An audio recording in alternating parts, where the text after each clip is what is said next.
Amy, this morning I thought was really interesting. I thoroughly enjoyed all of it. I'm sure you did as well. And we had a lovely lunch. I thought it was, great. Especially the chocolate brownies, I have to say. Anyway, this afternoon, we're very lucky. We have Jane Fitz with us, first of all, who is the outgoing chair of CRUSE, who's going to talk to us about the research into bereavement services for young people in Wales. So that should be very interesting. And then we have Suzannah Phillips, who I'm very pleased has joined us from Winston's Wish, who that might be familiar to most of you here. I know in the past I've used the resources from Winston's Wish an awful lot because it's been fabulous. I'm looking forward to hearing about that. Then we have a little break for coffee. And then we have a panel discussion and an opportunity for you to ask some more questions if you like. But for that panel discussion, I'm afraid we'll only have Susie with us and Jane, because I'm afraid Katie's got to go. Which is a pity, but we did have a chance to ask you some questions, didn't we, Katie? So all right. Okay, so thank you. So I'll hand you over to Jane. Thank you very much. Thank you. Sorry about the after dinner slot. There's quite a lot of information for you, but just a couple of anecdotes following on from Elora. One of the first things she mentioned was the impact that the princes have had in terms of people feeling perhaps more comfortable to go for support. We have an information evening in Cardiff for anyone who is referred to CRUSE. And at that information evening, we have okay, thank you, a bit too tall. We have an information evening to give those who come an idea that however they're feeling, whatever their thoughts and actions are, it's all perfectly normal. And what we try and do is help them to cope with the reality of the loss. Now, the information evening that occurred just a couple of weeks after the princes had spoken out, everyone there was a man. And we hadn't ever had that before. And there were 20 odd men there. And I must actually go back and do some more research and find out just how many more men are now coming. So that was very interesting indeed. And the other thing is my research, which it says in the book that Elora actually suggested.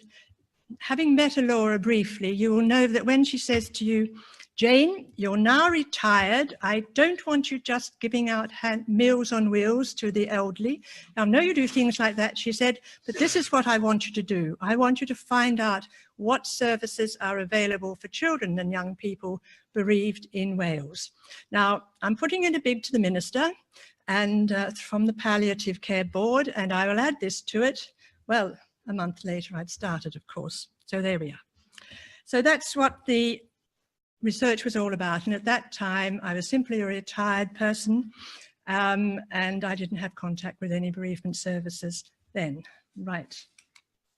Okay. No, I'm not going to start with that just yet. So by 2008, I mean, the research was 2008 to 2010, which probably seems a long time ago now. But there was growing awareness and evidence of the extent to which bereavement could lead to both health and social problems of various kinds. So where did I start? My background was in education, teaching mainly chemistry, and then as a head teacher of 2 large schools spanning some 25 years in London and in Cardiff. I needed advice. I hadn't done research before. Fortunately, I didn't have far to go to find it because my husband was deputy of the School of Social Sciences at Cardiff University, and one of his teaching courses was research methods.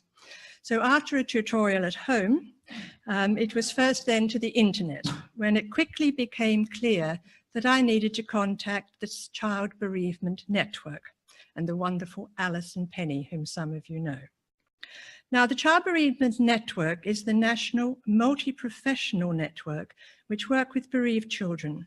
And in 2008, there were 240 organisations within the network, 11 of them in Wales.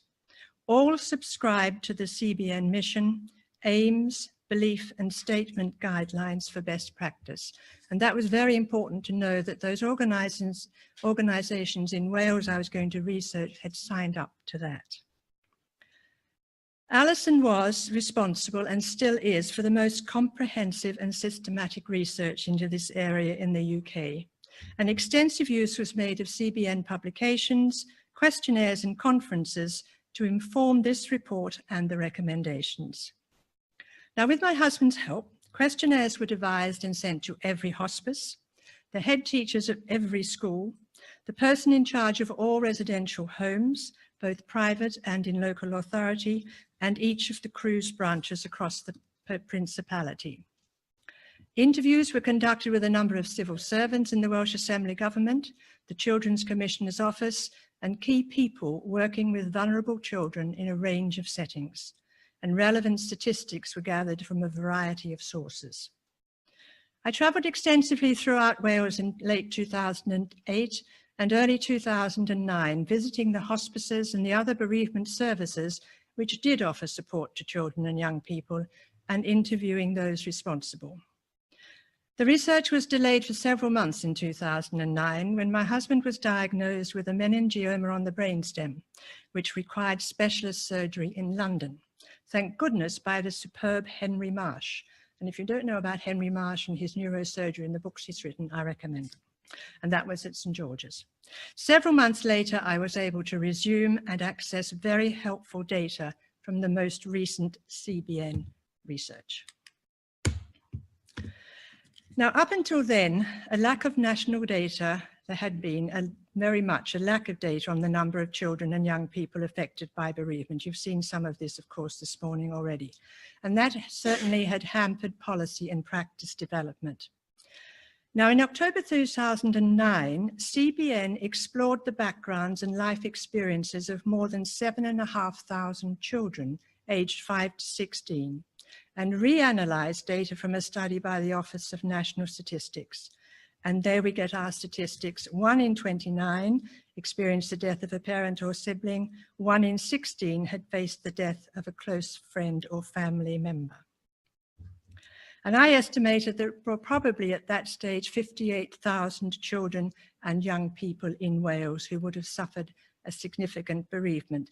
And it's important to add, of course, that a young person in Wales is considered up to the age of 25. Now, what emerged strongly from the data in that research was that children who had faced the death of a parent, sibling, close friend or relative were more likely than their peers to have gone through other stressful events at some point in their lives. And I think you'll agree those statistics are rather sobering. Now, the data doesn't tell us the order in which these things happened. Some may be connected. Others could suggest that circumstances change for the worse after a death, or they could be down to disadvantaged families and communities being more likely to experience the premature deaths of parents or children. Now, families facing such difficulties may turn to a variety of services, and these findings underline the importance of anyone working with children and young people having some knowledge of the impact of bereavement and knowing where to refer families for help. Interestingly, from April 2008 to March 2009, over 3,000 children, the majority girls, were counselled by Childline UK for the main concern of bereavement. So the children were trying to find support.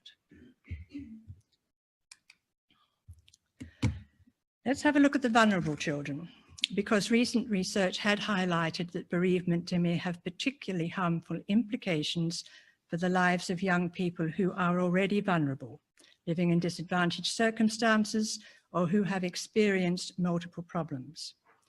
Now, we all know the definition of poverty changes from government to government and from year to year almost, but in 2008, it was, depending on the definition of poverty, 1/3 of all children in the UK lived below the poverty line. And the work that Save the Children in Wales did in 2008 revealed that Wales has the highest incidence in the UK of children living in severe poverty, 15% compared with 13%. And of course, Elora showed us those alarming statistics done by that professor in Bangor of the other disadvantages these children have had and what's happened to them. Now, it's not as easy for many of these vulnerable children and young people to access the services available, and as their needs are probably greater, it was felt necessary to look at those different groups in some detail. And to this end, interviews were held with staff members working with the Gypsy Traveller Programme, the Welsh Refugee Council, the Asylum Seekers, the Welsh Strategic Migration Partnership, NSPCC, Save the Children, the Cardiff Youth Offending Service, the Safe Custody Manager at Park Prison, and visiting Park Prison is an interesting experience, the Hillside Secure Children's Home, Stoke Heath Young Offenders Unit, where they send a lot of our boys to, Childline, and a number of civil servants in the Assembly. I did a lot of research. So in order to then start thinking about how these children and young people, and in fact all bereaved children and young people, could be supported, it was then necessary to find out what good provision looked like. Now, we've heard a lot, of course, from Kate about what that involves. This is the diagram that Alice and Penny may have seen this the other way up as well. It varies.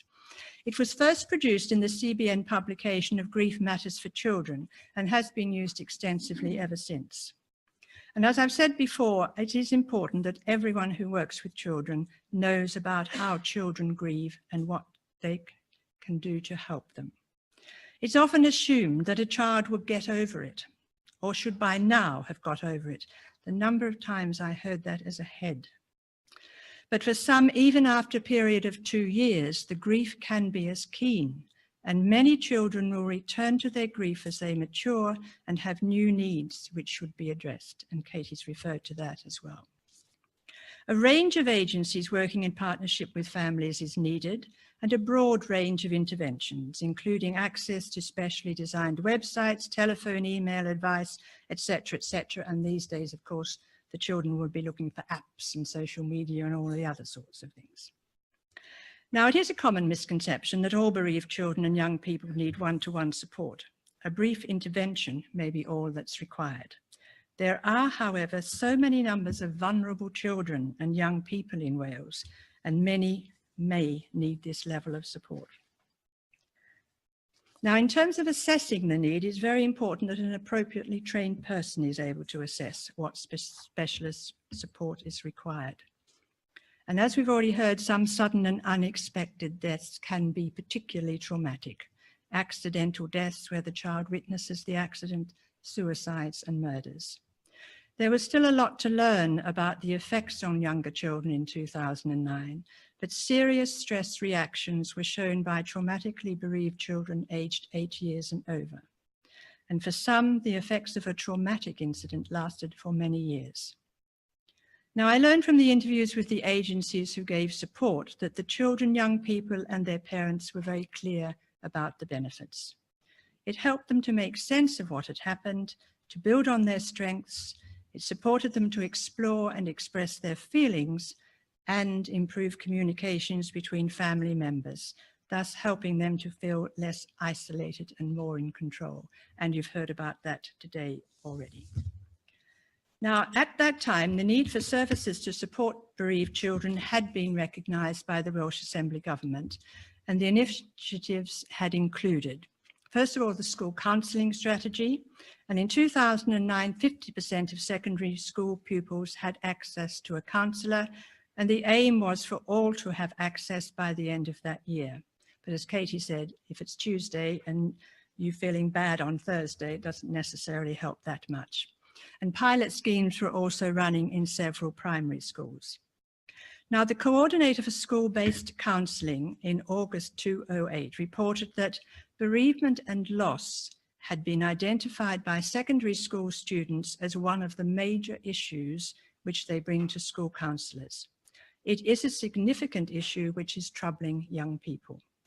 She also reported that bereavement and loss was also one of the main issues in the training of counsellors, and that a whole school approach to both within the PSHE programme and in a school's pastoral programme was key to supporting the health, emotional and social needs of pupils, building resilience and leading to a healthy school culture.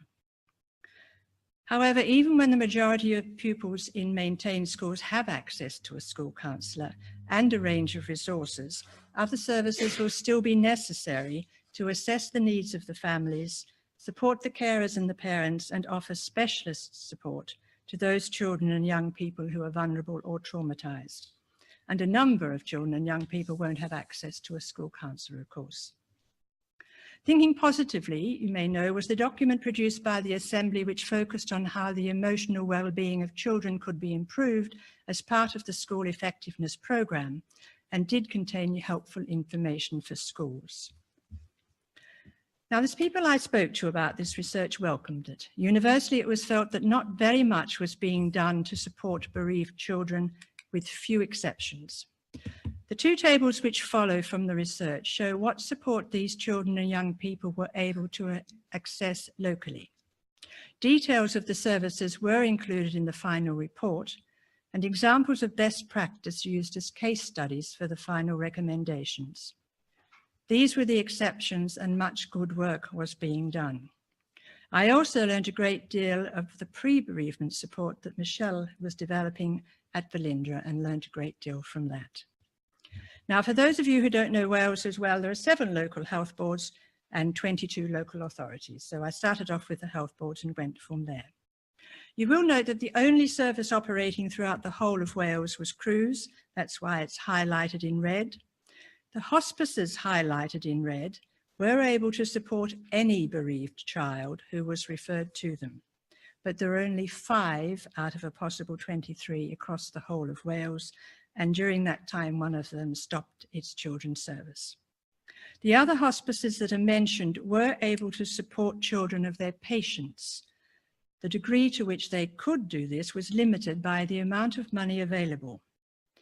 And as you probably know, cancer accounts for over 25% of the deaths in Wales. So children bereaved from a death from cancer were able to access more support. Now, clearly there was a disparity in the provision that was available, and there was relatively little financial support for this work from the local authorities or the health service. It seemed that most children and young people were supported well in very few areas, and those services were either staffed by volunteers or members of staff whose salaries were paid by the relevant charity. Now, I've highlighted CRUSE as the only organisation working throughout Wales. The service is, of course, free of charge, but there were considerable concerns about the funding needed to cover the core costs. The volunteers who were working with children had all undergone specific training to offer bereavement support, had monthly supervision, and that helped, of course, to ensure that they and their clients were appropriately supported.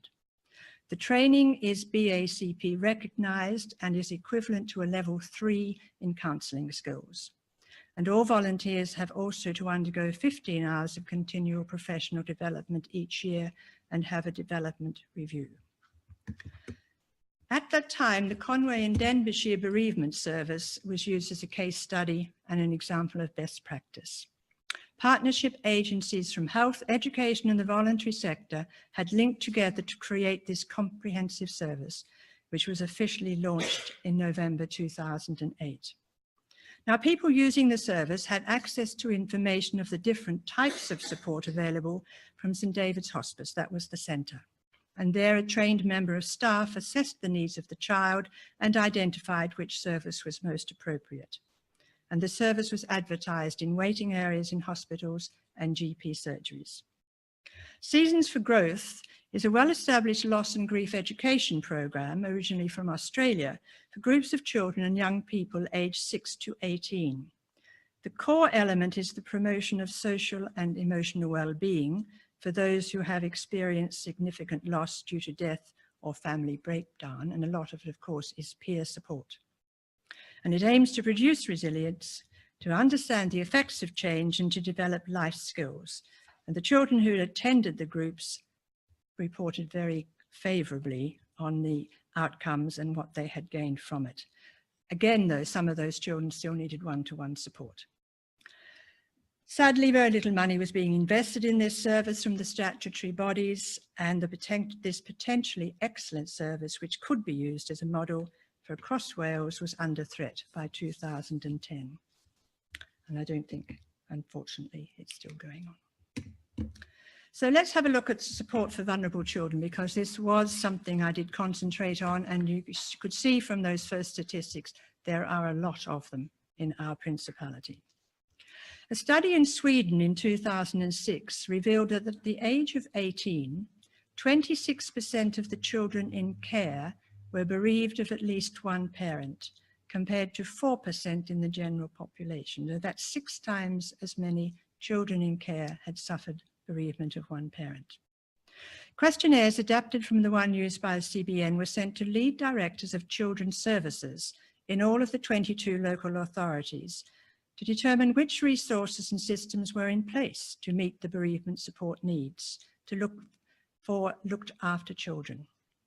Only 9 responses were received, and only 1 included bereavement in the local children and young people's plan. 10% of these looked after children had 3 or more placements in a year. 29% were not even fostered within their local authority boundary. Huge losses in every sense for such children. It was of concern to note that bereavement support and care had not even been considered a priority to be addressed to date by a number of those working with these looked after children, including a number of the lead directors of children's services and both Fostering Network Wales and the British Association of Adoption and Fostering Wales. It was not easy to determine how many of our children are in residential homes. There were 32 registered with local authorities, 82 were independent, some of which were for short breaks only. And the civil servants couldn't really give me as much information as I was asking for. I sent out 114 questionnaires, got 24 back. Some people may consider that a success. Now, CSSIW Wales records that there were 501 children catered for at the time in those residential and independent homes. And those who did respond were aware of the importance of bereavement care and support.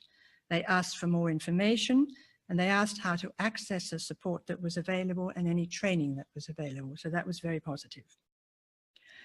In terms of young people in secure settings, the article that CBN produced in 2008 said the majority of young people in secure settings have experienced the death of someone close either before they come into custody or while they were there. There are 120 Welsh young persons in secure units across Wales and English at that time, 64 18 to 25s in Park Prison, 22 young men and women in Hillside, which is a secure centre for under 18s. Now the others, including all the young women who have a custodial sentence, are in units in England. They are sent right out of Wales. The young people in the secure settings in Wales are given much support, I'm pleased to say. But of course, access to certain services such as the internet, etc., is restricted.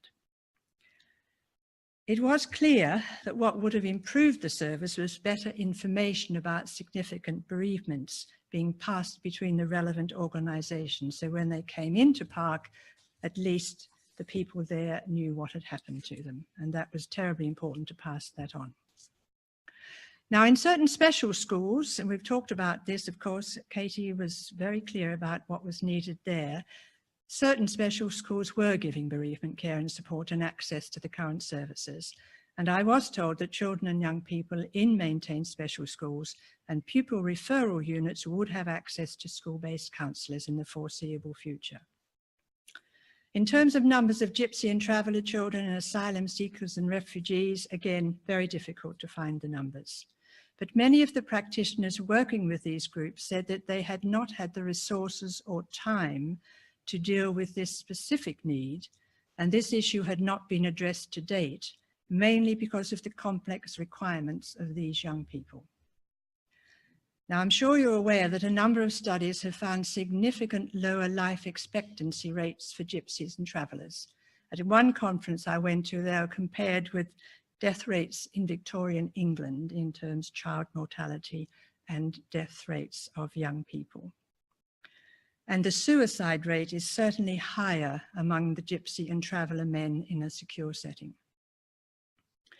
Now, of course, it's fully understood and recognised that support for asylum seekers and refugees is just one part of the whole package of needs for these young people that have to be addressed.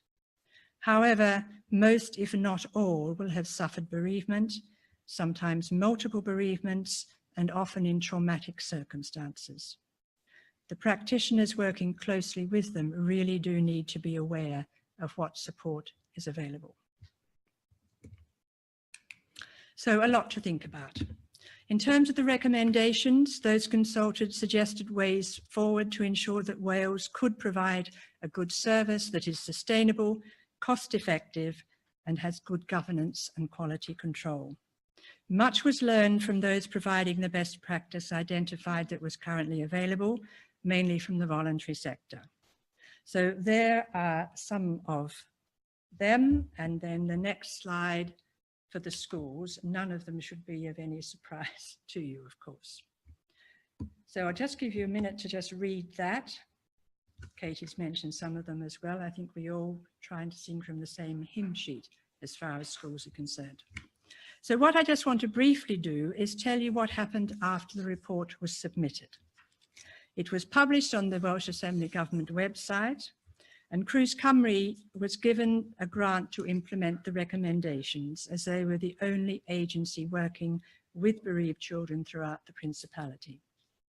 I was invited to present the findings of the report in 2011 to the lead school councillors of the 22 local authorities, the clinical leads of the health boards, the Healthy Schools coordinators, the All Wales Forum of Gypsy Travellers Education coordinators, the End of Life Alliance, and the Palliative Board. So the message was getting around, and this is news for you, Katie. Wales is doing something that's not happening in England. All teachers now are studying for the compulsory master's degree in education will access and be examined in a unit about child bereavement awareness, which I helped to prepare. Alison Thomas, Alison is here with us, who's the manager of the CY project for CRUSE Cymru, and I developed the strategy, and Alison has coordinated the programme to implement it. It began in 2011 and is still, thanks to the Assembly, ongoing. I monitored the programme for the first 3 years, and I then also trained to support children and young people with CRUSE in Cardiff, because I was aware there was a great need for that. Now, lots of materials have been produced as part of this project and sent to every school and every organisation working with children. And this resource pack actually does quite a good summary of what's in your books, Katie, as well, but it goes through a whole list of things, and we have it in Welsh as well: understanding of death, the impact, behavioural changes, supporting return to school, violent death, death through suicide, etc. Now, we sent those out probably in 2012 and in Welsh, so please, if you'd like some more, because it's a really good resource pack, ask Alison and she'll send them to you. The other thing we produced was what we call our checkbook. Of course, children don't understand what a checkbook is anymore, do they? Again, in Welsh and English, this is for the teenagers, and it gives general information, as well as the fact there is a young people's helpline. The CRUSE operates a free phone one. There's a young people's website, an excellent one, which is called Hope Again, and there's also email support. And this gives those teenagers the information. Most of them will happily, of course, access things on the internet these days. And then I noticed my little crock books have already disappeared. This is the Welsh version. These are for the primary school children. But again, if you want any of these, do ask Alison. She'll send them to you very happily. And then I want to refer to 2 other things.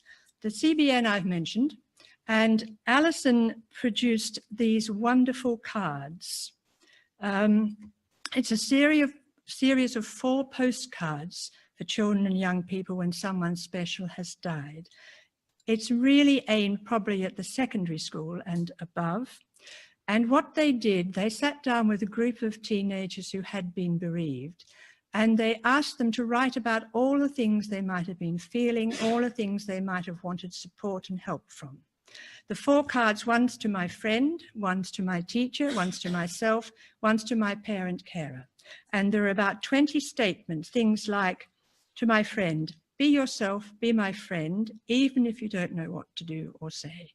Just knowing you are there helps. Give me a hug if you think I need one. Help me to have fun and laugh sometimes. This does not mean I'm over it or forgotten my feelings for the person.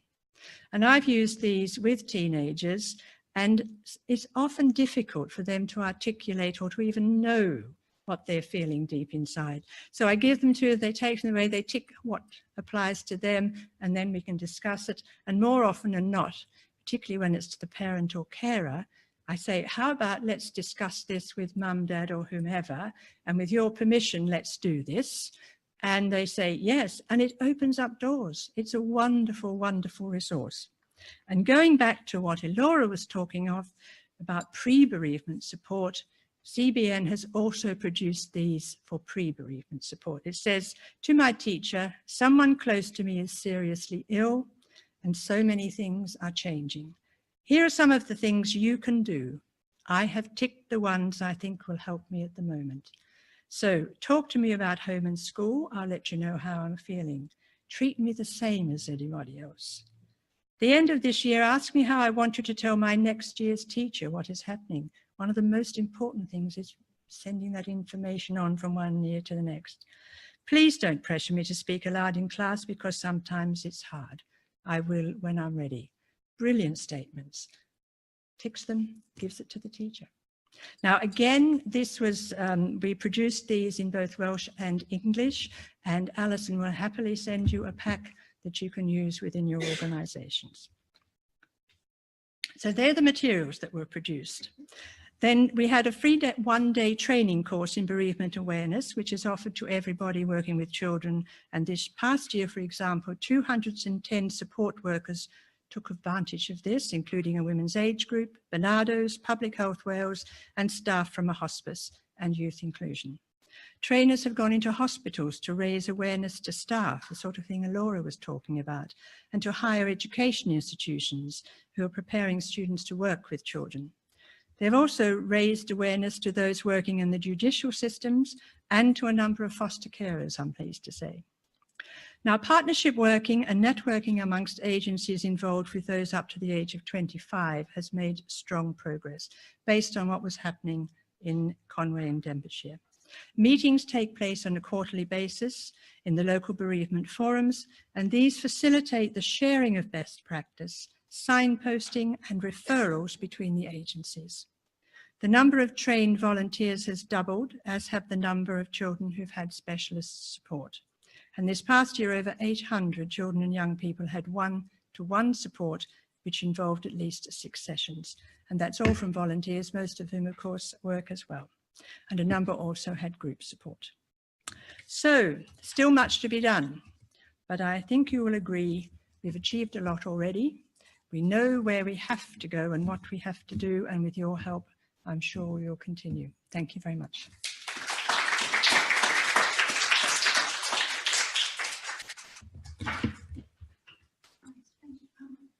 Is there time? Is there time for questions? Sure, sure, of course. Thank you very much. That was very, very interesting and inspiring. Yes, I hope not too much information. Yeah, it was lovely. Thank you. So now I'd like to introduce Suzannah Phillips from Winston's Wish.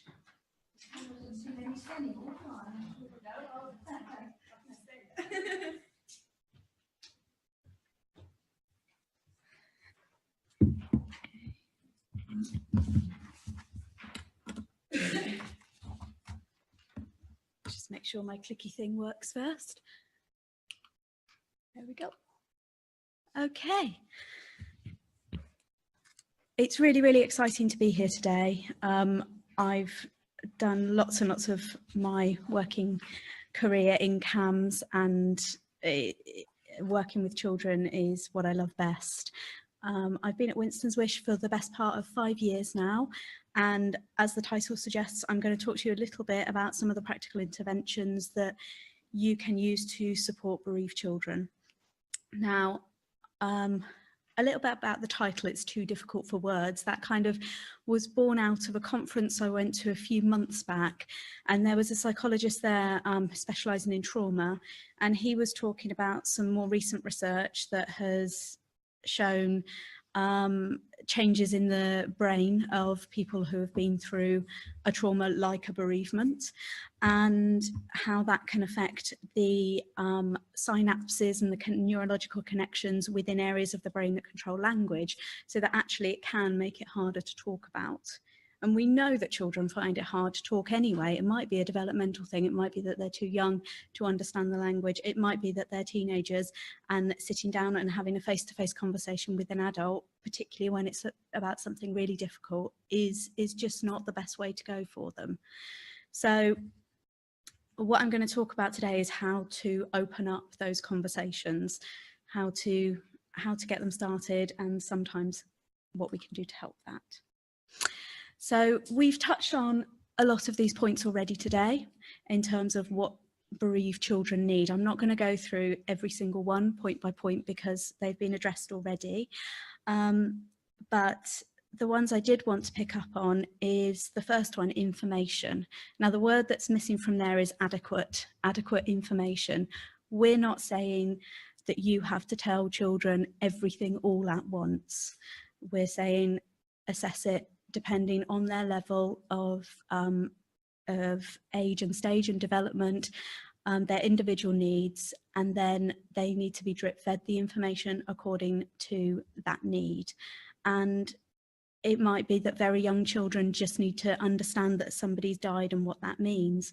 It might be that teenagers need to know how that person died, why they died, and what that means to them.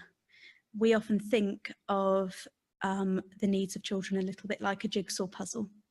And we say when children are really, really small, you have those massive wooden jigsaw puzzles with the big blocks, and there's like 2 or 3 pieces, and that's all they can manage.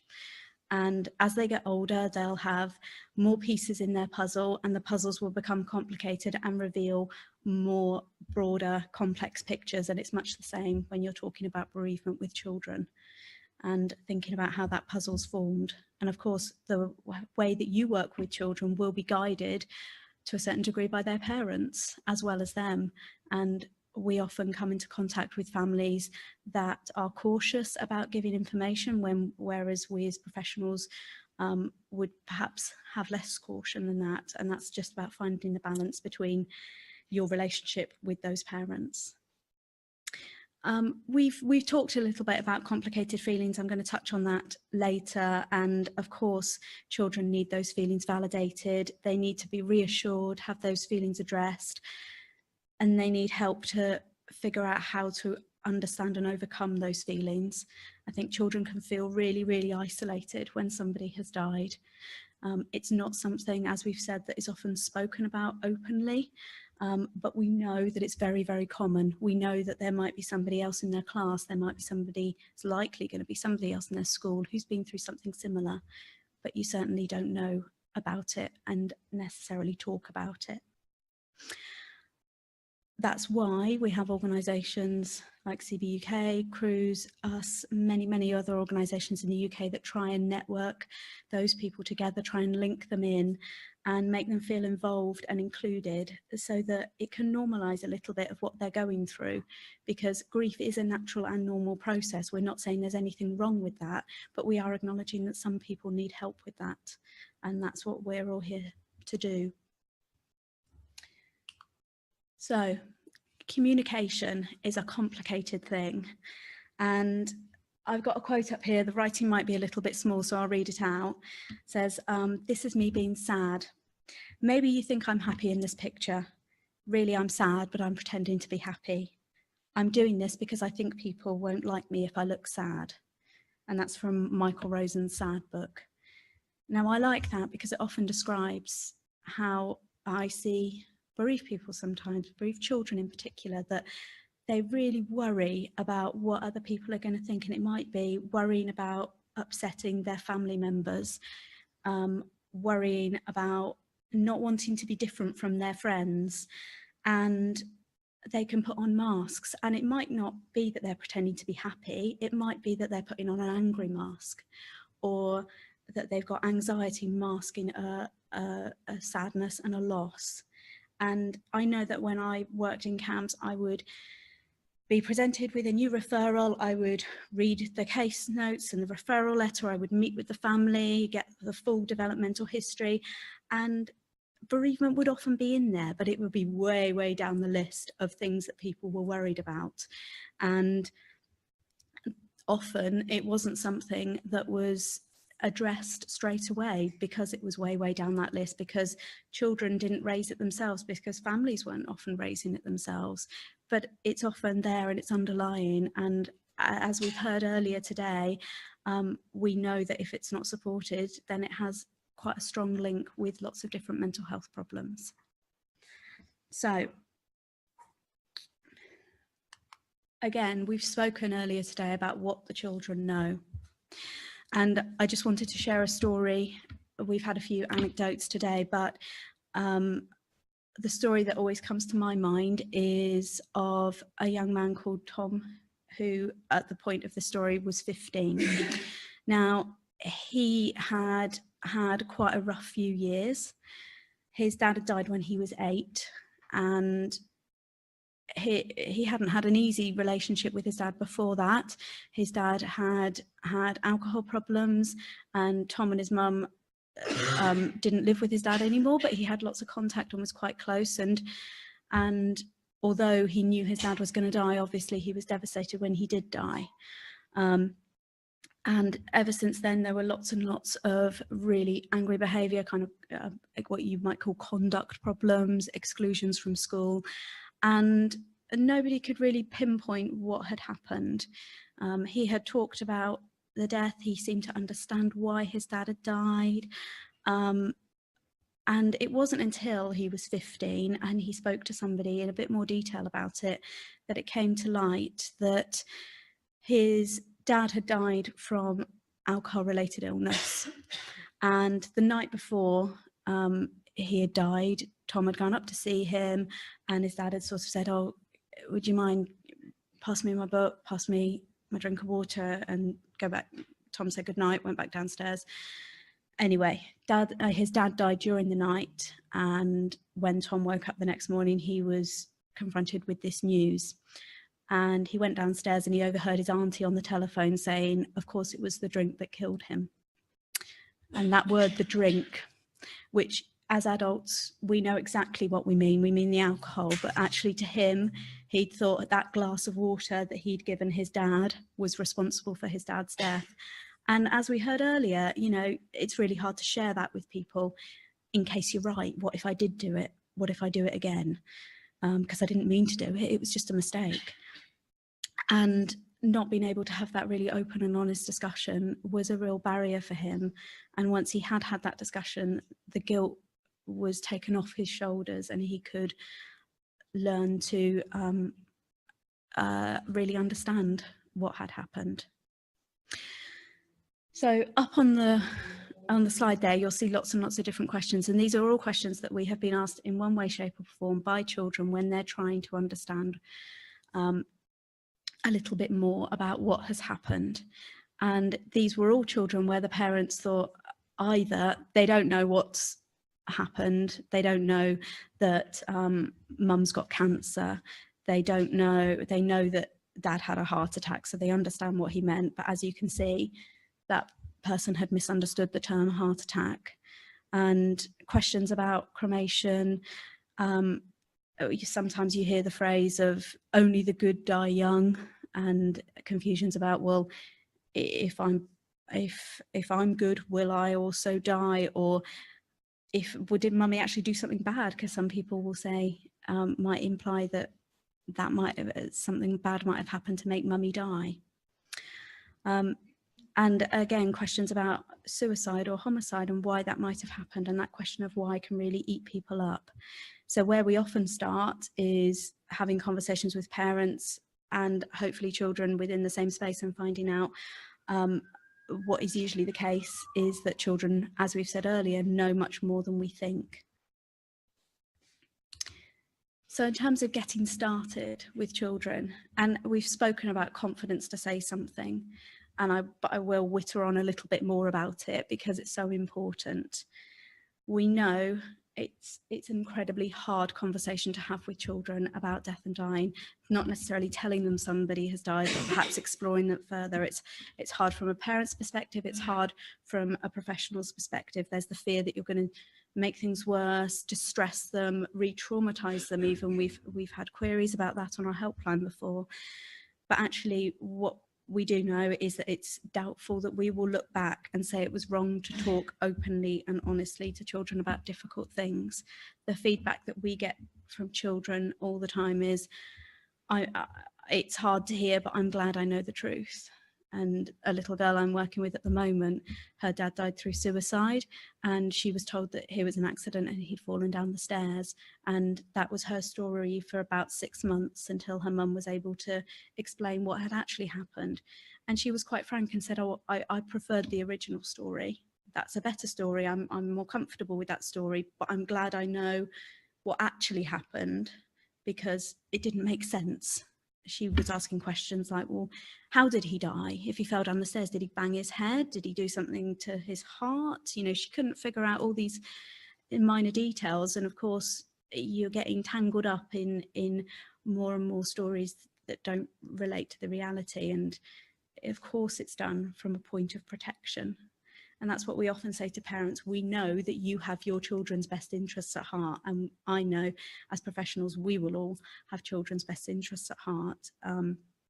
But actually, it's really important to start these conversations because children don't often do it themselves. They will worry that it's not okay. They don't have permission to talk about difficult things. What's it going to do? Because when I asked my mum about this, she burst into tears. Are you going to burst into tears as well? Or when I spoke to my brother, he told me to go away and slam the door. And they really worry about the reactions from other people. So by inviting those conversations, you can really provide them with a good source of an outlet. Another quote that I haven't put on there that I also like is from a study by Grace Christ, who was looking into, it was actually children with parents who had a serious illness. And the quote is from a parent whose child was 3 at the time. And she said, I realised that by not talking about it, it wasn't a choice of whether I was distressing my child or not. It was a choice about whether I know about it. So acknowledging that that distress is there, whether you talk about it or not, you're not causing more distress. It's whether you know about it that counts. So how do we have these conversations with children? How do we help them to talk? What I'm going to do now is talk to you a little bit about some of the techniques, and you will have your own many methods of talking to children, I'm sure, but just some of the things that we find helpful. So again, some of you might have heard of this and some of you might not, so bear with me, because often when I say I'm going to talk about some stones now, people go, right, okay. So I want you to just take a moment and think, how's your week been? So since Monday, what's it been like? Stressful? Okay? Brilliant, achieved so much.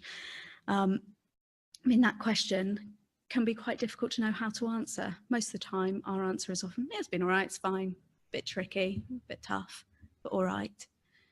Doesn't necessarily give us a lot of information and can feel quite a pressure to try and answer.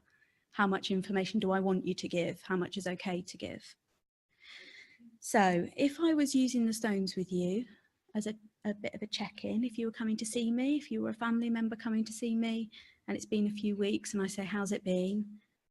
Often when I ask that to children, you get the, all right, if you're lucky, maybe stony silence, or maybe a look at mum as, oh, what shall I say? Scary lady's talking to me again. But actually, if you now think about that question and pretend that in your hand you're holding a rough, jaggedy rock.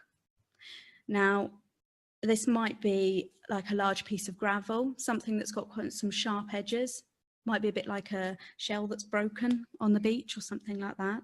And imagine that you're squeezing it and it's digging in, it's quite uncomfortable, it might even be painful. And what we might say to children, to young people, to yourselves is that represents the hard stuff that's been going on this week, the challenges, the stresses. So thinking about your week, what's been stressful, what's been challenging, what's been difficult. And then you can feel that in your hand as you're squeezing. And then we want to add another stone into that mix. And this one would be the smooth stone, the pebble. So this might be the type of pebble that you would find on a beach, for example. And if you pop that in, imagine that you pop that in your hand with the rough rock. And again, if you were to squeeze again, I imagine from having done this myself, that you would still feel the rough bits, but it might be a bit less intense this time because you've got the other one to kind of barricade your skin from one side of the rock. It's perhaps not as uncomfortable. It might be, it might not be. And we say that the smooth stones represent the all right stuff. Not brilliant, not bad, just all right. So what's been all right in the last week? It might be, you know, I'm going to work, I'm doing all, you know, home life's okay. I've managed to write out my report this week. That was fine. And that feels okay. And then imagine into that mix again is the third stone, which is the gemstone. And that's the type of stone that you would probably buy from a gift shop, a coloured stone, a shiny stone, sparkly stone. And that represents the good stuff, the really kind of successes of the week. So what's gone well for you this week? What's felt like an achievement? And it might be, I managed to get to the gym and I didn't hyperventilate on the running machine. Or it might be, I managed to make it through the whole of January without drinking, dry January. Or it might be, I managed to have a session with a child who hasn't been speaking to me and they finally said something to me this week and that felt like a big achievement. Lots and lots of different things. And what we often say to children is if you hold all three stones in your hand, you can still feel the rough, you can feel the smooth, you can feel the gem, and they're all there together. And that's all part and parcel of your life. There are ups and downs and the bits in between. And it's important that we know about all those different elements. So when I first asked you, how's your week been? I've not got much back from you, I expect. But ask you again in the context of the stones, and I've perhaps got three key pieces of information. And the way that we would introduce this activity with children is we would present them with a basket full of all these stones together and ask them to choose their stones. And even that process can reveal quite a lot. Oh, I only want to choose a small rough one because it's not been too bad this week. Or I'm looking for a really shiny red one because that's my favourite colour and it's been brilliant. And even those discussions can just give you a bit of insight and a bit of a way in. And for teenagers as well, who are a little bit unsure when we bring out a basket of rocks and give them to them, it's quite a nice way of avoiding eye contact while you're having conversations. A lot of teenagers will play with the stones, will look at them and fiddle around with which ones to choose whilst they're chatting, and but without even realising it, they're perhaps joining in a conversation that they didn't want to or expect to have. Now, that's one way of using the stones. How we've more commonly used them is in the context of memories and thinking about a person who's died. So often people can be put up on a pedestal after they've died. Weren't they so wonderful? Weren't they so great? Or possibly if there's been a really difficult relationship, really difficult circumstances surrounding a death, then it's hard to think of anything other than the rough stuff. So again, giving children permission to say, what was okay about mum? What was really good, but also what was really difficult? Were there times when she maybe told you off, maybe shouted at you? Or were there times when she was ill and it really scared you? Was it the point that you found out that she died? Was that the really rough bit for you? And again, giving permission for those three things to be part of that person and saying nobody's perfect. Everybody's going to have good and bad bits and okay bits. And again, it's a good opportunity to open up those conversations. And if they're done in a family context as well, you often find that that opens up, that gives the family permission to have those conversations as well, away from meetings with us, to say, oh, didn't you just hate it when they used to do the X, Y, and Z? They were a rubbish cook, weren't they? Or they didn't, wasn't it weird that they had to have cornflakes every single day for breakfast? How bizarre was that? And those like everyday stuff, as well as the rough and the special stuff, can be really important to share. So what I'm going to touch on now is telling the story. And there's so many different ways that this can be done. It really depends on the child. I mean, young children will really love playing and acting out. Older children might prefer to draw things or write things. I guess the common theme that goes throughout telling the story is that we ask children to think about what was life like before that person died? What was it like when they died? And what's it like now? So we often call it before, then, and now. And again, I remember working in a group, and I was with quite young children. I think they were 5 to 8 year olds. And out of pure coincidence, all those children had lost a mother to breast cancer. And I was sat between 2 children who were drawing out their different stories, and they could not be more different. The little girl wanted to categorise every single element of her mum's journey, from the diagnosis of the cancer to her brief recovery, to the cancer returning, to her death, and then everything that's happened up until the present day. And she was very able and very willing to talk about it, and she was giving really accurate information as far as I knew from having spoken to her parents. But the little boy was clearly finding it much harder. He was happy to talk about before, he was happy to talk about now, but the day of when his mum died was a real struggle for him, and he went through every little bit of information except his mum's death that day. So I know that he went to his friend Johnny's house and they watched Horrid Henry, and they had 2 custard creams each, and they asked for a third, and the dad said no, and it went on and on and on, and he really couldn't bring himself to get to that point to say when his dad told him that his mum had died. And that was important to know, and it was important to feed back to his dad afterwards. One of the common ways we've done this in the past, they're telling the story, and I sometimes quite like to do timelines with post-it notes, so you can change the order as people remember different aspects of the story, or children might have gaps that parents can fill in. But we used to use film strips, so much like a film reel with different scenes. And in the digital age, it's getting a bit harder for children to perhaps have a concept of what that might look like, but we still do use them. But the beauty of using that is that you can use the analogy of play, stop and eject. So you can say, okay, let's start to write your story as if we're creating a film. What would this scene be, and this scene be, and this scene be? And you know, if they miss a bit out and want to add it in, then we can cut it and we can sellotape it all together. So they usually end up to be quite long, sometimes over several sessions. And again, if they're finding it particularly difficult, you can go, okay, let's pause there.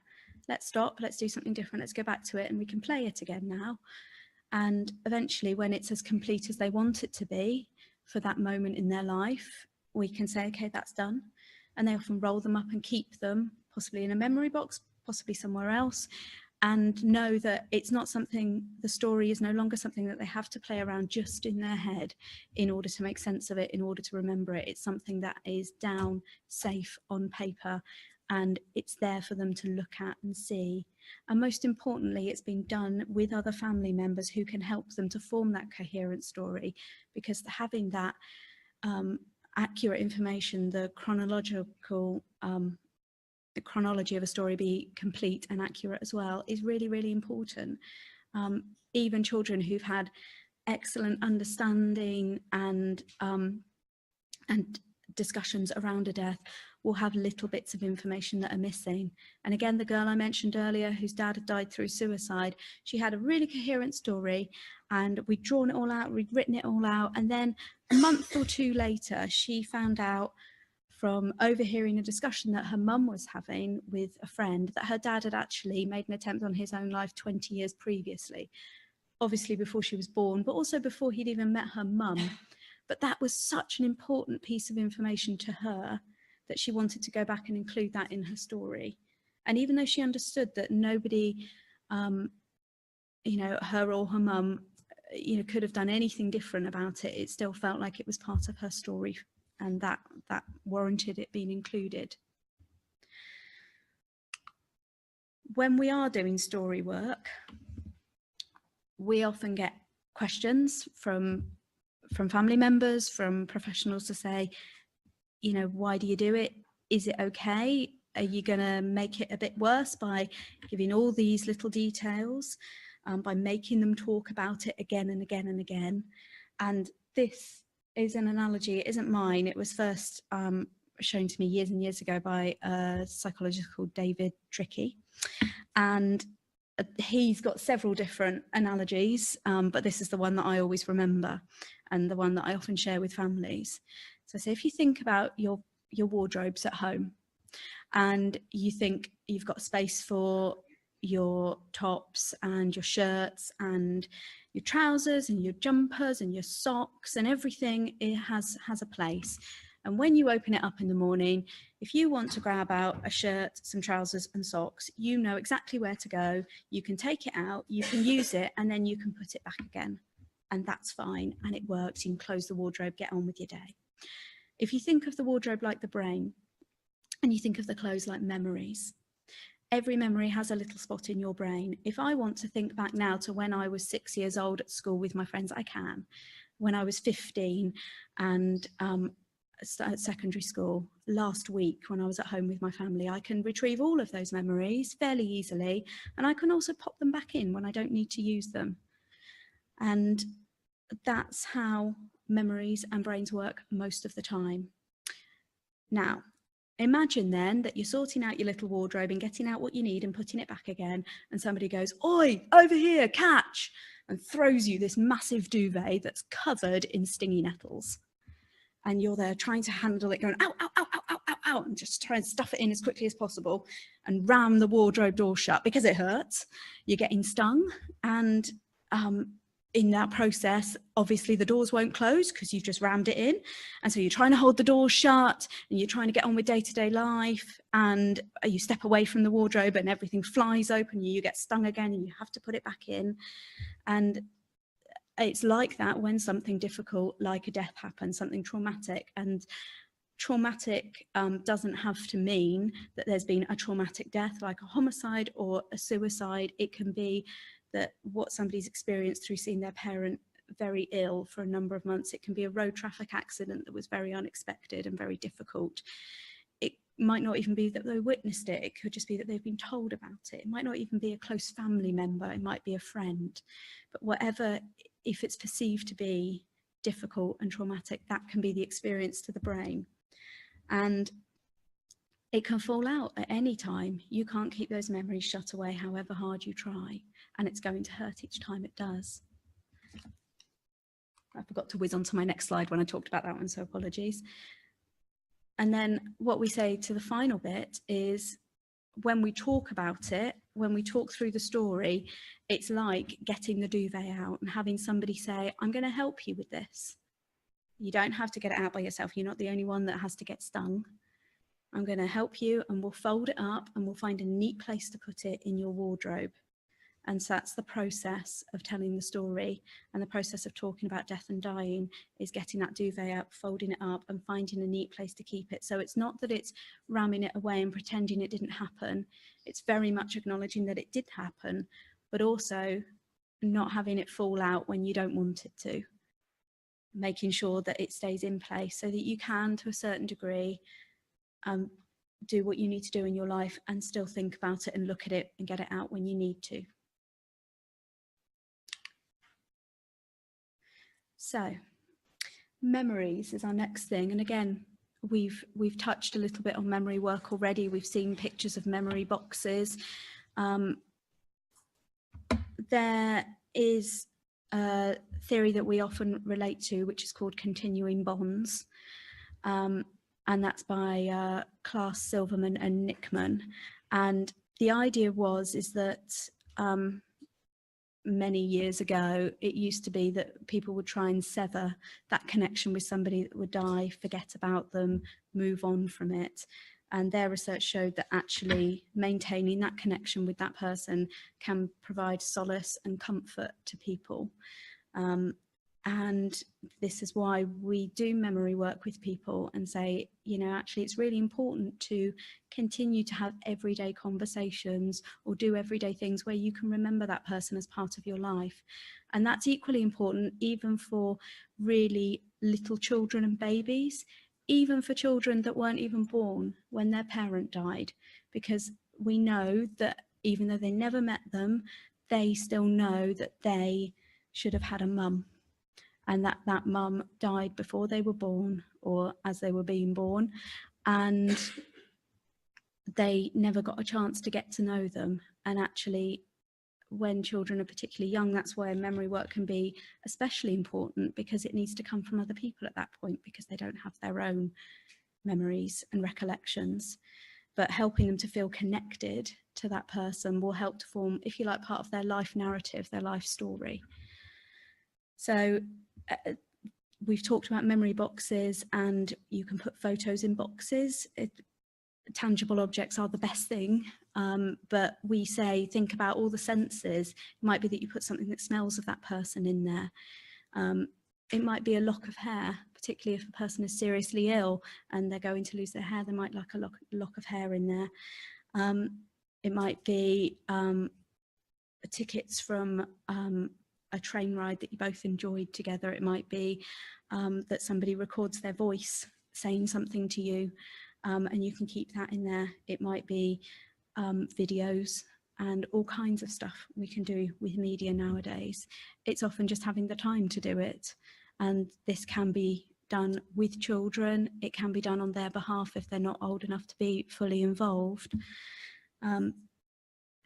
It might not be a particular exercise that you want to do. It might be everyday stuff. You know, it's Mum's birthday today. How about we make her favourite meal and just leave it at that? Or would you like to plant a tree in the garden to remember Gran? Or making a little bracelet with little beads that you can wear all the time to represent different colours, representing different memories or different feelings that you had for that person. And again, it's just about feeling connected. The picture that is up on there is a memory jar, and it's an exercise that not everybody necessarily has the time and resources to do, but can be very therapeutic, very soothing for young people to be involved in. And we often use like little baby food jars, that sort of size jar, and just normal table salt. And you would fill the jar with that normal table salt, and then usually we split it into 5 different segments. So we would have 5 different pieces of paper on the table. You pour a little bit of salt onto each piece of paper, and then use pastel crayons to rub in the salt into the different piece of paper, and then that turns the salt the colour of the pastel. And again, much like the bracelets, the different colours represent the different memories. So if we're doing this with children, we say, again, it's up to them what memories they choose, but we would encourage them to choose a variety of both good and difficult memories.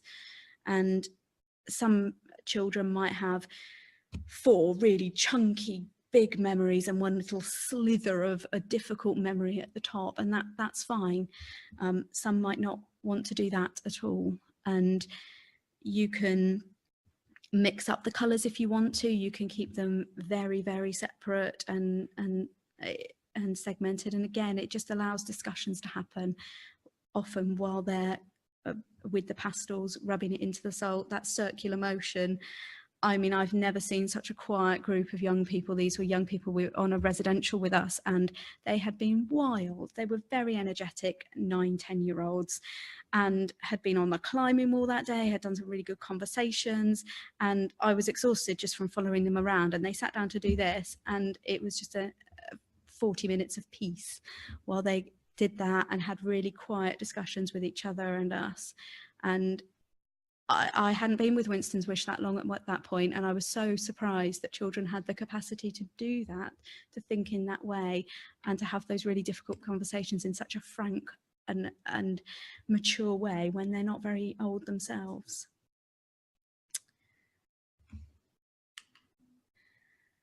So, not wanting to teach you guys to suck eggs, you know all about feelings. You will all have your own ways of dealing with feelings and exploring difficult feelings with children.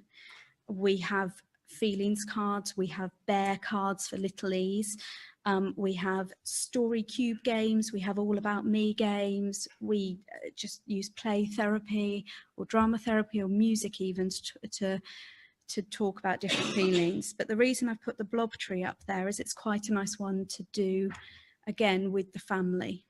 And it links into the story work of thinking about before, then, and now. So it could be a case of saying, you know, you're standing at the bottom of that tree. You're one of these blobs. Now, which blob do you think you were before Daddy died? And which blob were you the day that you found out that he died? And which blob are you now? Which one would you like to be? And then which one do you think mummy is, or daddy is, or your brother is? And equally, you can do the same with the parents. And which one would you agree? Do you think he is that one, or would you choose a different one? And again, it can just get those conversations started. Why did you choose that one? Well, I wonder what it is about that blob that made you choose that one. And he looks like a happy one to me, or he looks like a helpful one to me. And which blob would you choose if you wanted some help, if you wanted some support, if you wanted to be looked after? And which blobs show what your family are like together? So it's just quite a nice flexible one. Again, your children can point, they can colour in. When I've really wanted to entice them, we've used jelly babies to place on the little blobs, because you know, who loves jelly babies, and then they get a little sweet after. So lots and lots of different ways that can be used. I'm not going to harp on too much about language because we've spoken about it at length today, so I'm not going to repeat what my colleagues have already said. Just as a, if you like, a slightly different stance on thinking about language and mixed messages,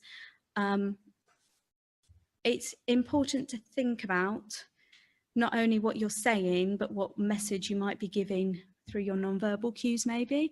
So it might be okay to say, you can talk to me about this at any time, but are you really meaning that? Are you showing them that? If they come to you, are you going to have the time to talk?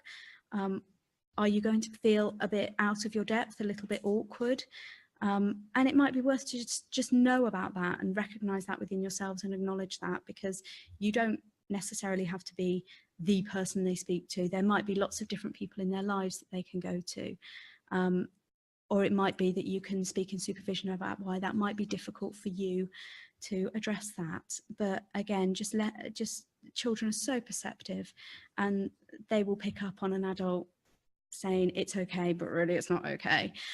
And I was going to mention, as my colleagues have done, you know, the use of language and just making sure that you're so clear and not afraid to use those really difficult words, as Katie said, the D word, and all the other words related to illnesses as well. You know, we can be afraid to put labels on illnesses, on conditions, on death and dying, and actually we know it's really helpful, although it feels very blunt, very harsh to use that language. It's really, really helpful. It helps children to really know what you're talking about.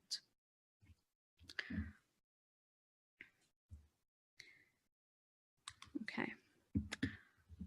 Again, just thinking a little bit now on the impact on you, because you know, you've all worked for many years in mental health.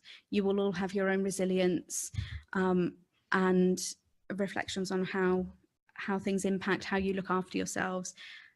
But what I found from moving to mental health into bereavement is that bereavement, if you like, is more commonplace. It is, as we've said earlier, part of life. It's very likely that you would have experienced some sort of loss in your life, and then there's potentially triggers when you're working with children, even if it's not related in any way, shape or form. And it's very hard to say, well, you know, I have to get on with it because it's not me that's been through it. It's not as if I've had this experience, or you know, I do this work all the time, so this shouldn't bother me. And actually, the reason I like that quote, so it says, the expectation that we can be immersed in suffering and loss daily and not be touched by it is as unrealistic as expecting to be able to walk through the water and not getting wet. And I just think it makes perfect sense to me. And I only came up across that quote a couple of months ago, and it feels like it almost gives you permission to say, yeah, okay, it is going to hit me sometimes. And we're very good at Winston's Wish, and I'm so sure at CBUK and CRUSE and other organisations, we all say the same. We all talk to families about looking after yourselves. We often use the oxygen mask analogy with family members and say, you know, you need to look after yourself, put on your own oxygen mask before you deal with your children. Yet we don't necessarily think about ourselves in that and practice that ourselves. So I just wanted to take a few minutes, because it is part of working with children, is to make sure that you're okay. And just ask yourself some simple questions. So how often are you tired and lacking energy to go to work in the morning? How often do you feel physically drained, as if your batteries are dead? How often is your thinking process sluggish or your concentration impaired? How often do you struggle to think over complex problems at work? And how often do you feel emotionally detached from co-workers, colleagues, families, and unable to respond to their needs? Now, again, it's really easy to say, yeah, well, of course I'm tired because I've got 3 kids and I look after them all the time, or I'm also caring for my mother at home, or I've got a really busy job and I work all the hours. So yeah, I'm going to be tired. That's normal. And yeah, to a certain degree it is. But actually, when you're feeling some of the other things on this list as well, we say, is it just about being busy? Is it just about being tired? Is it part and parcel of the job? Or maybe is it a little bit of burnout? Is it a little bit of compassion fatigue? Because when you're dealing with loss, when you're dealing with other people's pain and suffering, it's going to impact on you in some way, shape or form. And being able to acknowledge that and notice that in yourselves is important, because you're not going to be able to help them if you can't stay and help yourself as well. So in terms of looking after yourself, there might be things probably things, in fact, that you do every single day to look after yourselves that you maybe don't think about it as looking after yourself. So it might be making yourself a cup of tea in the morning before you get going with your day. It might be grabbing 15 minutes for lunch. It might be talking to your friend on the phone when you get home. All those little things can lift you after a particularly difficult day, can make things easier to manage, even if it doesn't feel like you're looking after yourself officially when you do them, because that's just part and parcel of your rhythm and routine. But what happens if you've had a particularly stressful day, if you've had a difficult meeting, if something has hooked you, has triggered you, and if you're feeling a little bit wobbly, what then? Where would you seek the extra support? How do you look after yourself? And we often say, think of it like a helping hand. Can you think of 5 people that could help you if you were feeling a little bit stressed? And it might be popping into the office next to yours and having a chat with the people in there. It might be getting on the phone to your other half and having a good old moan. It might be going to the gym at the end of the day. There might be lots of different things you can do to help, and it will be individual to all of you. But it's worth just bearing in mind. We sometimes think of it a little bit like a first aid kit. When we talk with families, we say, you know, when you cut yourselves, when you hurt yourselves, you take out a first aid kit, you take out a plaster, you patch yourself up, it feels better. But we don't think of an emotional first aid kit often. We don't allow ourselves to say, well, what would be in my first aid kit if I was feeling stressed, if I was upset, if something had hooked me? And it's worth having a little mental list or a written down list of what you could do, because in the moment you're probably not going to be able to think straight, because that's just another stress, another thing to do. So having thought about it prior to needing it, much like having a well-stocked first aid kit, there's no point opening it up and realizing there's no bandages, no plasters, no antiseptic, and there's just a pair of scissors. It's not very helpful. And there's nothing you can do about it at that point. So notice your own levels of stress. Think about your stress indicators. How do you know that you're stressed? You might feel changes in your heart rate. You might feel more flustered. You might feel flushed. You might lose your appetite. You might have more of an appetite. But equally, how would other people notice your own stress? Because often we can feel like we're incredibly stressed, but it doesn't seem that way to other people. So they will continue to expect you to be functioning at the same way. They will still put the work on you that you need to do, and not realise that how much of an impact the session earlier that day has perhaps had on you. So if other people know what to look for, then they can help you in the same way that you can help them. And I've also put in there, what do you stop doing when you're stressed? Because often we stop looking after ourselves when we're stressed. I don't have time for lunch. I don't have time to go to the gym. I don't have time to call my friend. And just being mindful of when you stop doing that, because then that becomes a vicious downward cycle. And again, is it okay to tell somebody at work, or perhaps that it's not that kind of work environment, perhaps you don't have that relationship, and perhaps all the helping hand people would be people in your personal life, and that's fine, just know that. Okay. So just a little bit about Winston's wish. Oh, sorry. Did the same thing as yours, didn't it? Yes. So a little bit about Winston's wish. I've just put our vision and mission up there because I think it's probably true of, you know, all of us in this room. I think we would all aim to have children get the support they need when they need it, and be able to talk when they need to, have somebody to listen to, have somebody to help them. And I think that's something that we all share. There's loads of different organisations across Wales, across the UK, and you know, Childhood Bereavement Network, CBN, is a great source of information, a directory of all those different organisations. You know, there's a helpline at CB UK. We also have a helpline. We get lots of phone calls, particularly from teachers saying, oh God, it's the first day of term and we've had 2 bereavements over the holiday and we don't know what to do, help.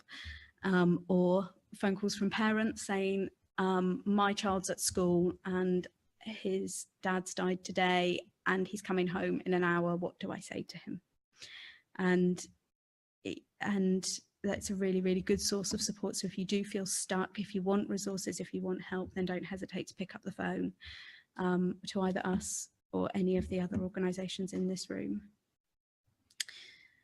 I'm a little bit early, but that's it. Thank you.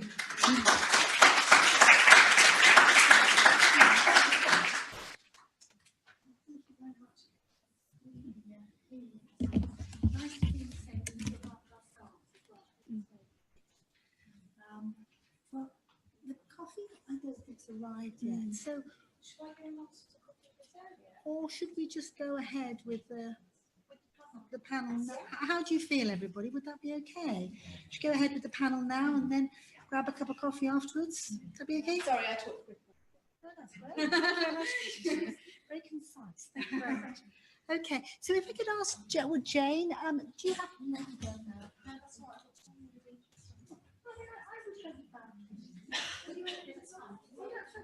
That's great. So Katie can join us as well. That's fantastic.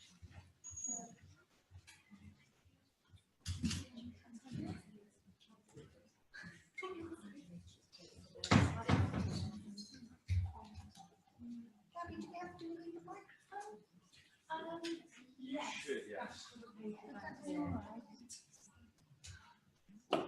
Okay, so we'll just open it up then. And, oh, I don't think it. Oh, and then has anybody got any questions they'd like to?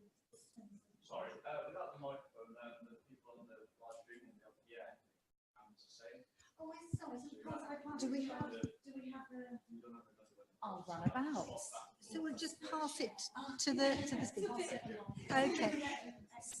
So has anybody got? Right. Oh, okay. Has anybody got any questions they'd like to put to the panel?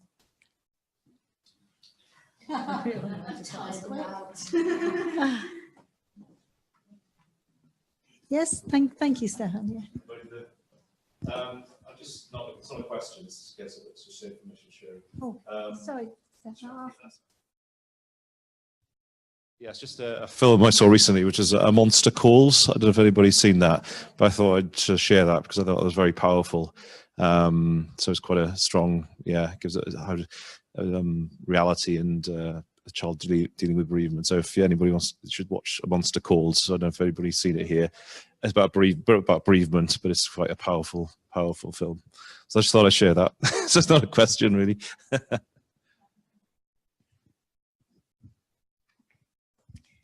Anybody else got anything else they'd like to?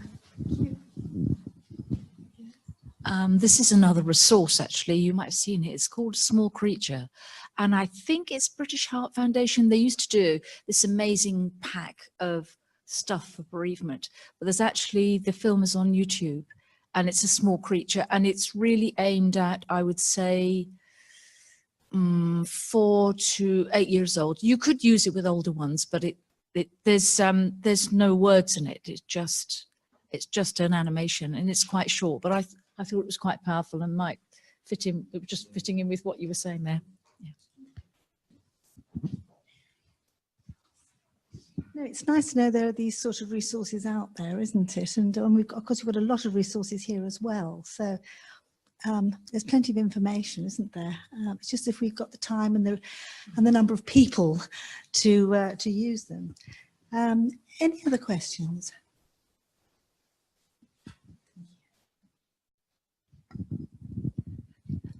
I just wanted to ask your experience and the rest of the room about birthday cards.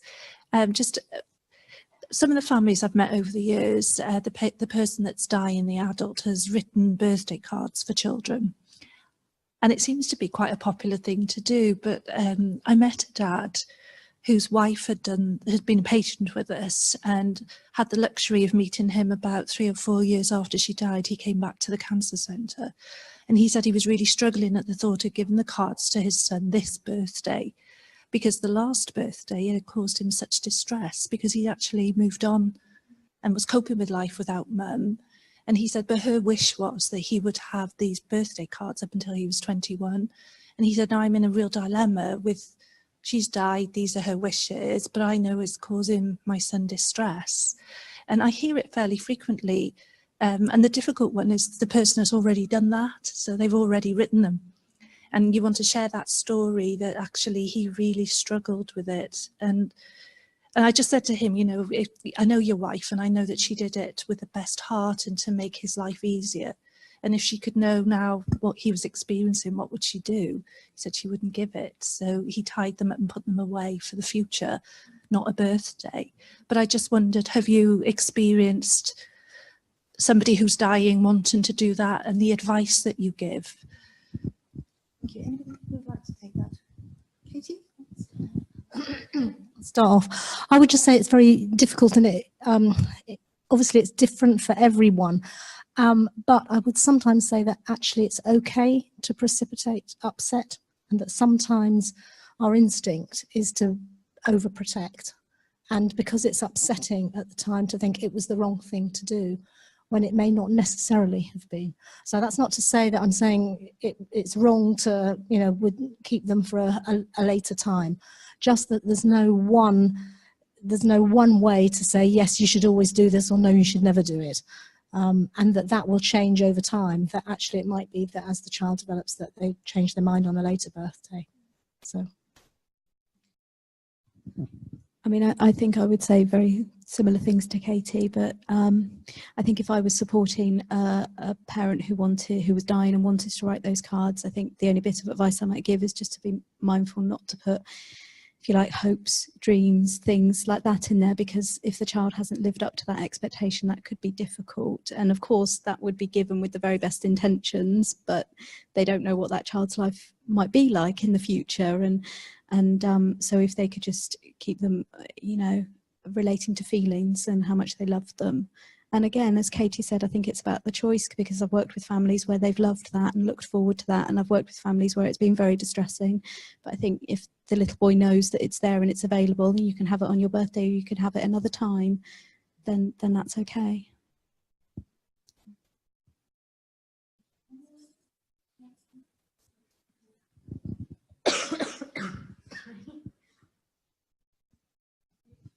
Exercise for me, isn't it?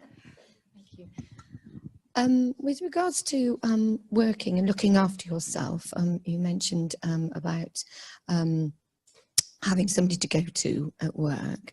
What would you suggest if you are working with bereaved children? Should you actually set up a sort of situation where you know you could go, or should it be ad hoc? Because I know if you're a trained counsellor, you need to have a trained counsellor yourself, don't you? But if you don't have that, would you suggest that before you start any bereavement work that you set it up ready, so that when you're when you are doing this piece of work, that you've got someone to go to, and you haven't got to sort of run around the building trying to find that person, and then, oh, I can't be bothered now, I really can't find them, and end up stocking up your own sort of difficulties.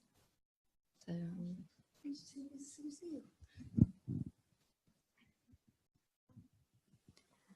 I mean, it's going to be different for everyone. I know that we all have clinical supervision to fall back on, but actually that wasn't quite enough in itself. So what we've set up more recently is a more informal group where everybody gets together once a month and just as groups of 3 or 4 and just talk through different cases. Everybody brings an example or an issue, and that's been quite successful.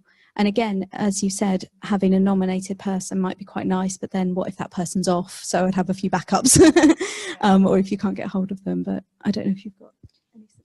Yeah, just I would add that, I mean, luckily coming from clinical psychology background, you know, that's kind of established from day one, your supervision. So it's set in stone that it happens.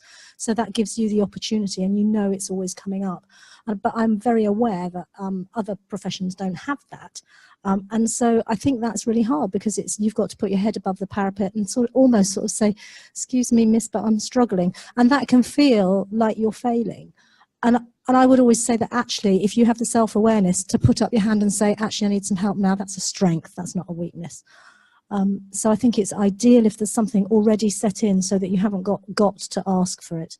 But, you know, in a real world, not everyone does have that opportunity. Yes, I mentioned all our bereavement volunteers have a supervisor who they meet every month. And I'm a supervisor as well, and my main role is to support the bereavement volunteers, as well as making sure they're doing the best things by the clients. But my supervisees also know they can ring me at any time. So if they've had a difficult session with the client, they know they can get on the phone and talk about it. And this is one of the most important things I think all CRUSE bereavement volunteers do. And we're not all trained counsellors in the same way, but we've had that specific training in bereavement support, and the supervision is really important. Thank you. Gabby? Don't feel bad for asking for it. No. Thank you. Oh, sorry, I've just got a question on the live stream. So following serious incidents that impact a number of young people, for example, a drowning of a young person that was witnessed by a number of young people, some tried to help and some didn't, how do you manage the different feelings around this? Do you complete group work, individual work, as different young people have different viewpoints and feelings about the event? I don't know if you've got any thoughts. I would just say is that working? Making sure that there's choice available, so that young people can choose. what support, because for some groups are going to work and for some that's never going to work, and so there's going to be individual things needed then. So I would try and offer a selection of different things and not expect one to be the same as the other just because they were all involved in the same incident, that they're all going to have the same needs.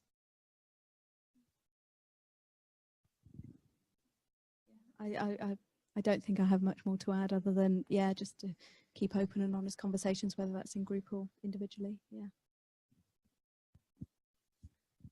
Not a death by drowning, but it may be helpful for you to know that if there is a death by suicide within a community that you're working with, you can immediately contact the Samaritans, because they actually have teams that will go into a school, into a workplace, and this is for the death of a child, and actually provide all the support that is needed, from how to tell people, deal with the media, a whole range of support.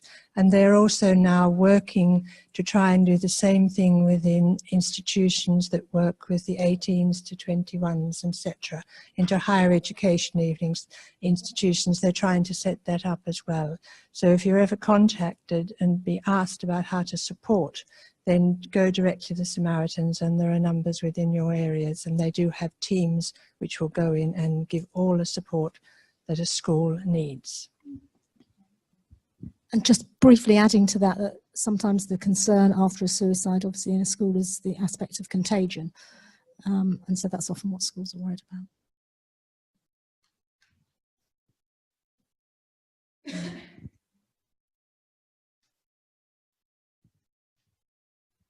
Hi, I just wanted to pick up from that because I work in the local Bridgend area, and there's one thing that Bridgend is famous for is its suicides. I'm a Macmillan nurse, and I've noticed that some of my patients have been directly affected by this. And I just wondered whether you noticed with any of the research whether there's a trend and whether there's increased services, because in our Bridgend area there's very limited services. We have got CRUSE, but it's got a huge waiting list. We've also got KISS. But I've just, over the last 10 years I've been doing my job, feel that we work with an extremely vulnerable population. And I just wanted just to throw that out there.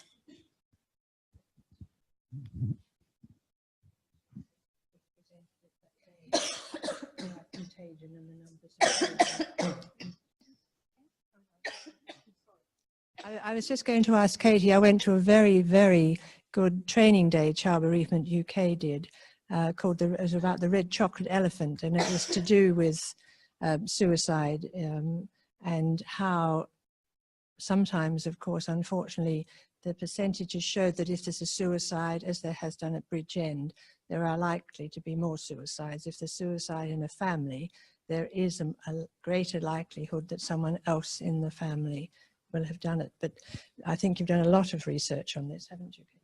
Yeah, absolutely. And the research says the same thing in terms of what's best to do is to actually address it, because the worst thing to do is sweep it under the carpet and pretend it doesn't happen. Well, yes, but as Samaritans have got a fantastic scheme for addressing it. There's a number in Cardiff where they do send teams out. I have got the number, but it's in the office. But Al, do you know what it is? Yes, we can get you the number, and I would suggest you get them involved if you need to. Thank you. Is this Samaritans UK wide or? Yes, they do this UK wide. All right, thank you.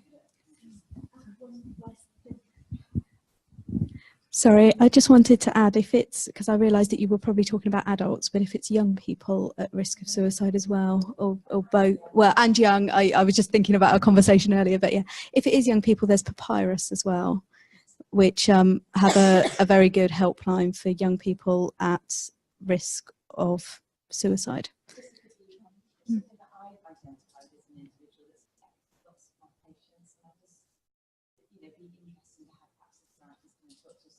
Mm.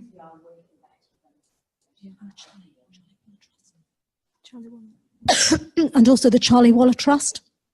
And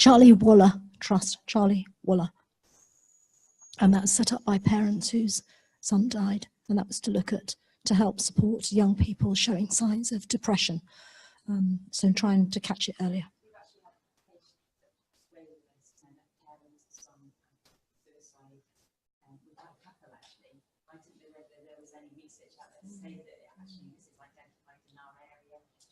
of bereavement support in our area, because I know that Suzanne earlier there's an area in England that they have a lot of support and influence with, but I'm not sure whether that's the same as Jen, and we're just in hands of care, so I suppose it's just seeing beyond that what's out there. I think it would be lovely if bereavement services were organised around need. Maybe that's too much to hope for. Anybody else?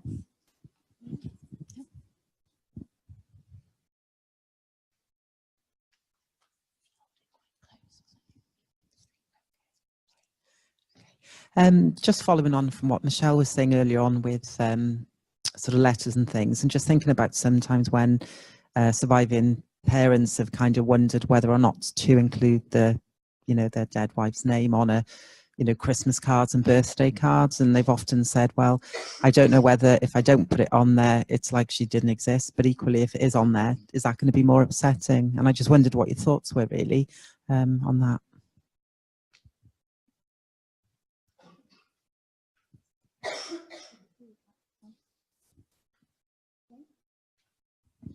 I think the best idea would be to ask the children, actually. Give it to them to decide whether they want to do it or not. For those of you who live in Cardiff, just thinking about cards and things like that, did you know that the crematorium has a wonderful church service twice a year, and at Christmas they have a huge Christmas tree, and everybody who has been bereaved that year writes a little letter and puts a sort of a note on the Christmas tree about the person who's died. And I know a lot of people find that very, very helpful.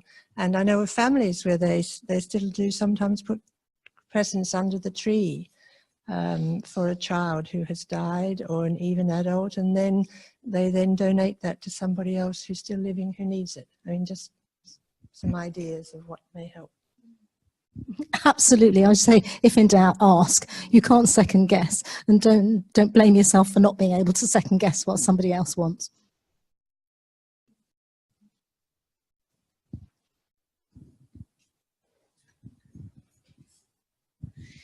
And just one more from the live stream. Does anyone have any experience of working with young offenders who are traumatized? Can therapy sometimes lead to desensitization of certain types of offences?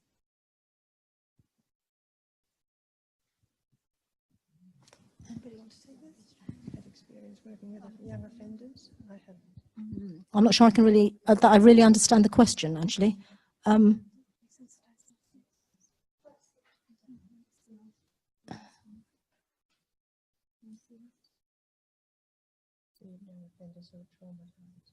Not specifically, I'm not sure I can answer that one, actually, other than that I know that the instance of, the likelihood that young offenders, that they've got a high incidence of bereaved, being bereaved of a parent amongst that group. Can therapy rarely lead to desensitization to certain types of offences? In other words, that they continue to commit crime? I don't know the evidence on that, I can't say. I mean,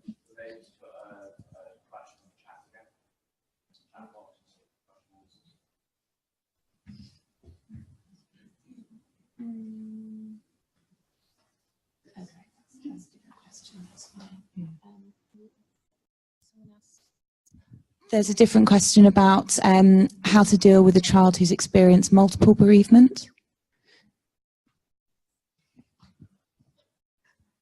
Again, it's difficult to be predictive. I mean, we know from the studies, looking at the ACE studies, that the incremental risk of additional stresses, and obviously a later bereavement can bring up feelings from the first. It very much depends how the earlier bereavements were dealt with. But we also know that for some children, actually they can develop resilience if it's been handled really, really well. That actually subsequent bereavements can be, it can be helpful. Yeah, I mean, I think we often find that there are many bereavements within a family when we first meet them anyway, and just the process of doing a family tree, for example, can help to really highlight what losses there might be and the relationships that might have been within that family, and therefore how significant the losses might have been. And as Katie said, we know that If there have been multiple losses, then there might be a risk of perhaps more complicated grief going forward. So it would just be to be mindful of that, but to always work with the child as to what their priority is and who they want to talk about, who they want to focus on. And that might be several, or it might be just one at that point in time.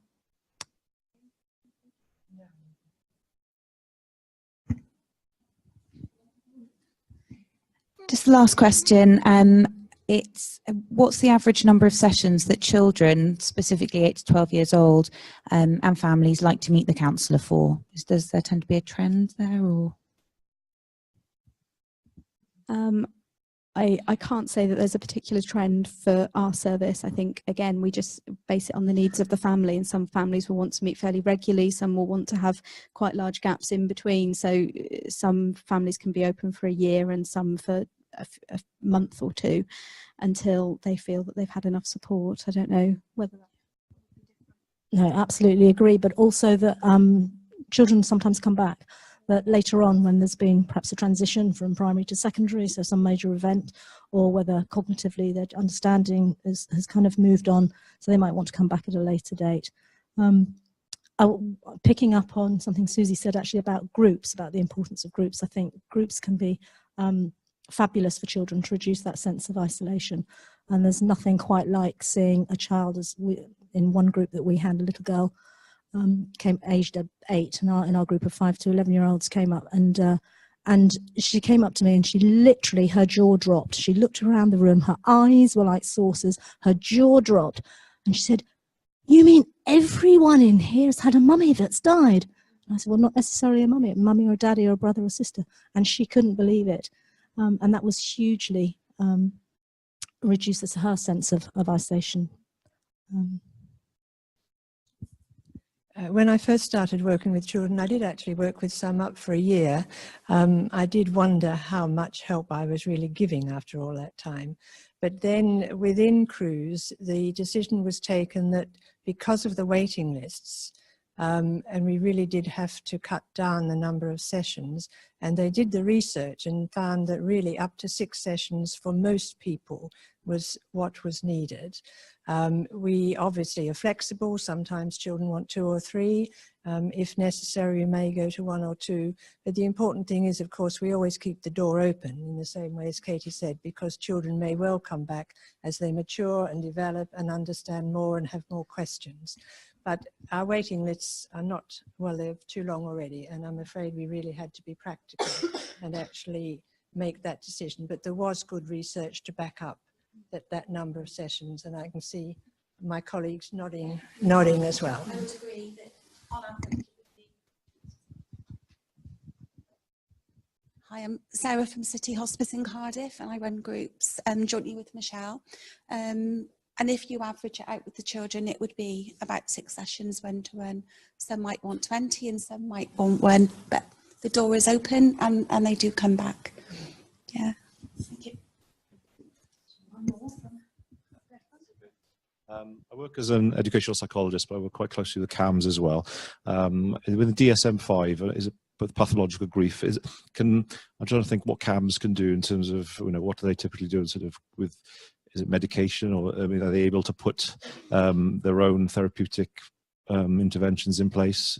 I just wondered what they're able to provide, really, because I'm just thinking, something I could just like to learn a bit more about what they can provide.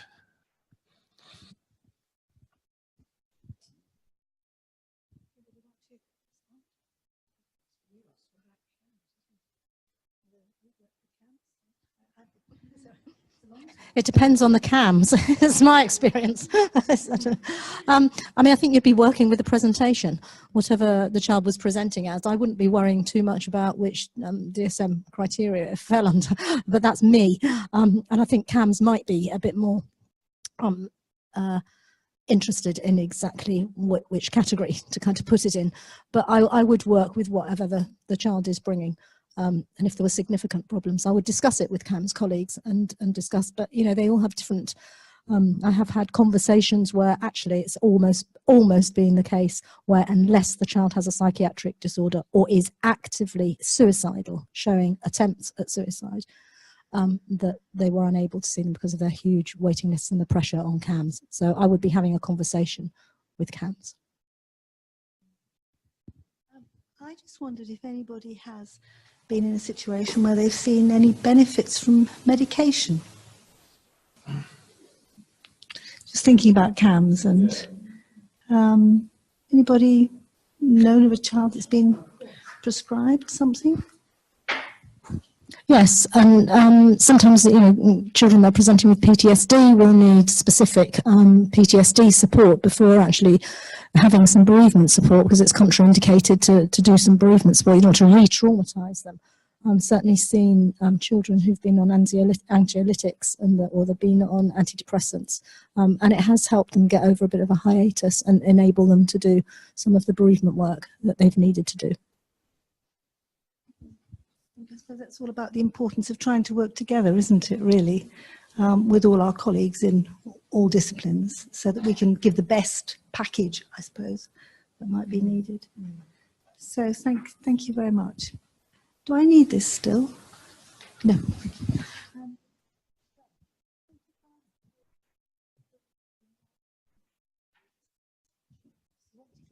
Okay.